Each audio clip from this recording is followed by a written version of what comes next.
This past weekend was UFC Fight Night, Kape versus Almabiev, and I just want to go over the results and kind of my quick thoughts on the fights really quick. It was a pretty good fight night. Definitely not the worst, not the best, but not the worst. So we just kind of have to keep our expectations low, and when the card is pretty decent, then it's great. First fight in the card, Charles Johnson versus Ramazan Temirov. Good fight. From the start of the fight, I've never seen Temirov before. My first thought was like, holy shit, this guy is, well, first of all, he's 5'4", so shorter people already have like a denser build. This dude's arms are insanely massive, bro. I know his arms are super short. That's what gives him the size in his arms, but I was like, dang, dude. Like, if he hits Charles, like, that could be a bad night. But no, it was a good fight. Pretty close. Of course, Johnson, trying to use his range and keep his distance from this guy. Try not to get hit by this guy. He did a lot better than I thought. It was a good fight. Temirov won, as he should have. But it was super close, man. Super close on strikes. From the looks of it, Charles beat him by 9 strikes. Temirov got a takedown. Charles got none. Oh, yeah. Temirov got the decision. Good fight. Next fight, J.J. Aldrich versus Andrea Lee. I actually watched this whole fight. It was okay. Didn't look like... I mean, it's easy to say, but from like someone outside of who was fighting, but it didn't look like somebody who was trying to keep their job. Speaking about Andrea Lee, just being completely honest, but I mean, it was okay, bro. It was a woman's fight. Yeah, it was good, and J.J. Aldrich got the decision. Yeah, not too much to say about it, bro. It was just a woman's fight. Next fight, Danny Silva versus Lucas Almeida. Yet again, another decent fight. Nothing to cry home about. I'm kind of gonna just skim through this one really quick. That was a decision. Super close fight as well. I don't think I paid too much attention to that fight. Anyways, Danny Silva got the decision, so good for you. Chepe Mariscal versus Ricardo Ramos, however you say it. Good fight. Chepe got the dub, as he should have. Just as like most people predicted. Ricardo Ramos just didn't look like he was... It wasn't an even matchup at all. Yeah, Chepe more than doubled the strikes. 2 takedowns, no knockdowns in the fight. No submission attempts. Yeah, Chepe is just... Ramos, he had moments in the fight. He definitely looked better than what a lot of people probably thought. He had some moments, but just outclassed, bro. Just outclassed. Yeah, I'm pretty sure, if I'm not mistaken, if this is the fight I was thinking of, I'm pretty sure he landed like a spinning back fist on Chepe. Chepe just ate it, bro. Just ate it. I don't know. He's made of steel. That dude's made of steel for sure. Good fight. Good job, Chepe. Of course, I don't start yawning until I start a video. Yeah, good win. Next fight, Mario Pinto versus Austin Lane. Dude, it sucks, man. Austin Lane, 32 strikes landed. 1 knockdown. Mario Pinto, 13 strikes landed, 1 knockdown. It sucks. You hate to see it, man. You hate to see it because I'm sure most people predicted Austin Lane getting KO'd. It just sucks because he has potential, man. You can see it. Like, he has potential. He's doing good. He's pretty composed. Like, he's pretty composed in there. He's just too open. Like, I'm pretty sure the finishing sequence was like, I'm pretty sure, was it a jab and a right, a straight cross, something. He threw a combo, and then he just sits there and waits for, what is his name? Mario Pinto. He just waited for Pinto to throw after he throws. Like, it's like they're just trading. That's not how it's supposed to be. You're supposed to get in there, do your thing, hop out, don't get hit, hop back in there when it's a good opportunity. Not, I'm going to throw a combo. Sometimes it'll land, sometimes it won't. And then I'm going to sit there and let him hit me. Like, that's kind of what it felt like. But Mario Pinto landed a beautiful right hand, grazed him on the chin. Not grazed, but like, dude, he punched through his chin and slept him. Curled his toes up. Yeah, nasty KO. We'll see if they keep Austin Lane for one more fight, but I feel like he'll do decently well outside of UFC, but we'll see. He's a massive dude. Massive dude, just no chin. No chin. And like Mario Pinto, he's big and he's probably strong. He's a heavyweight, but he just doesn't, I don't know, bro. It's probably experience that got him the win, right? He just doesn't look like he has knockout power, but looks can be deceiving. So yeah. Next fight, Sam Patterson versus Danny Barlow. Who saw that coming? Who saw that coming? Good fight. Danny Barlow didn't look good at all. Not to take anything away from Sam, but I don't know. Maybe Sam just came in there with a chip on his shoulder. But yeah, he clipped Danny, got him against the fence, hit him with some follow-up shots. Every single follow-up shot landed. Danny wasn't like out cold like Austin Lane was, but he was on his way. A couple more punches, he would have been out sleeping. But yeah, he got cleaned up by Sam Patterson. Again, they were pretty close in strikes, pretty close matchup up until that point. So yeah, good job, Sam Patterson. Can't wait to see what's next for him in the welterweight division. Welterweight is stacked. Yeah, we'll see who they put him up against next. Next fight is Hyder Emil versus William Gomez. Good fight, good scrap, pretty close scrap. Hyder Emil got the W. He's pretty sure he's undefeated, 4-0, 5-0, something like that. He got the decision. Good fight. I don't really like the way he fights, Hyder Emil, but whatever. I'm not the one fighting in there. It was an okay fight. Let's see. William Gomez was 4-0 going into this fight. Hyder Emil was 3-0. Now Hyder Emil is 4-0. And William Gomez is 4-1. Good fight. Good job, Hyder. I don't know. I'm not really too much a fan of featherweight. Say what you want, but I don't really care for it. But good scrap. Good scrap. Next fight, Nasrat Haqparast versus Esteban Ribovic. I knew Haqparast is tough. I know he's tough. I knew he's good. He's technical. He's strong. He's got a chin. But he was a lot better than I thought. Yeah, I don't know, man. Esteban Ribovic landed 147 strikes. Nasrat landed 135. Nasrat was definitely more damaged. Got outstruck. Not much ground action. I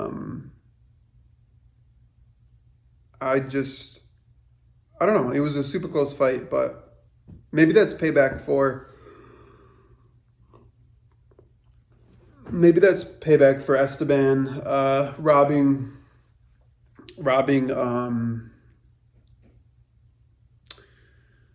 oh man, of course I have a brain fart.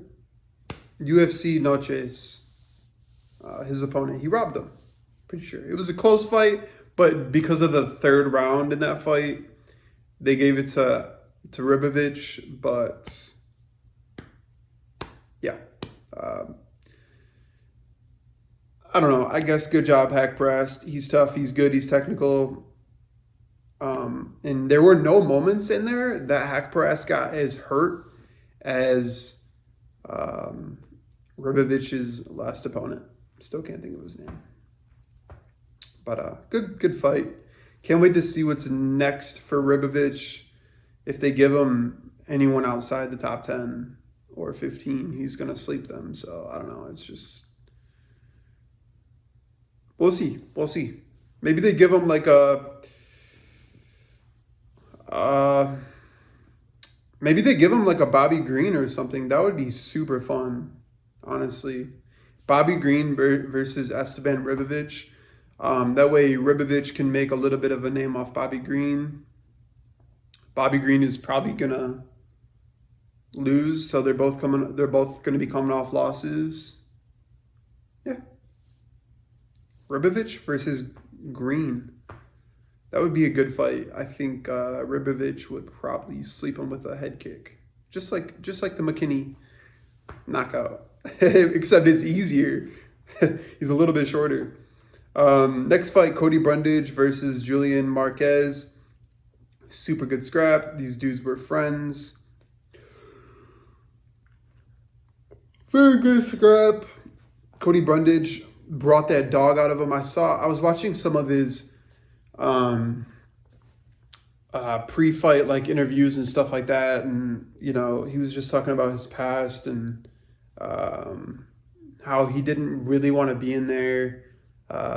He was just fighting because he had to. He kind of had to dig deep and find the fighter in him, find the love for the game, and that showed.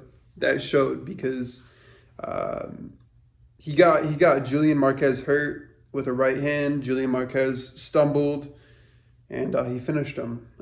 Good KO. Wasn't a flat line, but we don't need to see every single person get killed in the cage. So it was a good fight while it lasted. One round. But yeah, it was a good fight up until then. My dog is scratching the carpet under the couch right now. It's like moving my butt.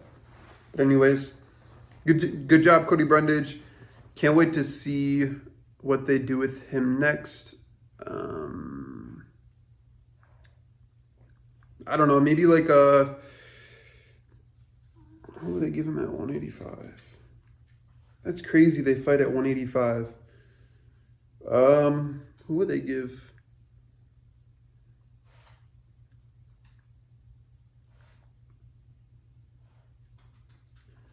I don't know, maybe a Paul Craig or something. Give Cody a Paul Craig. See if Paul Craig can pull that off. Wait. Is Paul at 170? Dude, now I'm confused. Never mind. Paul Craig is... No, he's at 185. Don't be an idiot. Yeah, Paul Craig's at 185.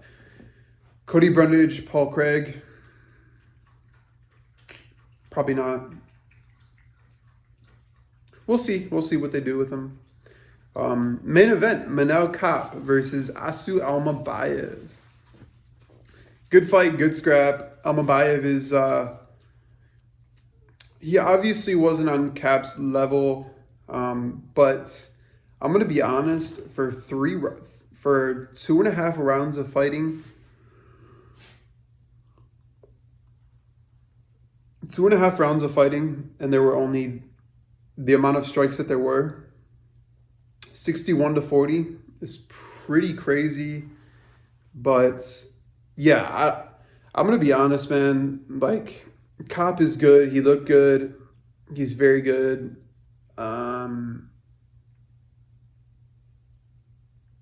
Everyone knows the eye pokes affected the fight. And you like, I don't know. I keep hearing both sides of it. Like, oh, he was trying to slap him. Uh, he was trying to slap him, and a couple of those might have been punches. But dude, the clips that I've seen were literally Manel Kape with his hand like this, scraping his eye, a slap or not. You're fighting. Why are you slapping at his eyeball? Like, it just makes no sense. You're not Nate Diaz, bro. And I don't recall Nate Diaz poking people's eyes. For as much as Nate Diaz slapped, he didn't really catch people in the eye like that. Like, I don't know, dude. I feel like it was pretty dirty. Sure, Manel Kape's last fight, super clean, super good, but come on, dude, it affected the fight. Whether it affected it to the point where it made Almabiev not fight as well as he usually does, or it didn't. It affected the fight. The dude was rubbing at his eye. He was trying to get the ref's attention at times, and he was losing momentum. I don't know. It affected the fight 100%. Manel Kape got the finish right after he scraped Almabiev's eyeball, Chris Weidman style. I don't know. I'm not impressed. Kape is good. He's athletic. He's good. He's a good striker. This, and that. But why are you poking eyes if you're that good? If you're championship material, why are you poking eyes more than once or twice in a fight? It makes no sense. We'll see. They probably give Kape the title shot. It's just how it is. He's pretty popular. He could be a star for sure because he has a personality. He has the fighting style. I don't know. I just don't want to see him. I don't want to see him eye poke Pantoja, bro. I don't. And if he does, I want to see Pantoja fucking gouge his eyes out. You know? I might be rooting for Pantoja. I never thought I'd say that, but I saw an interview with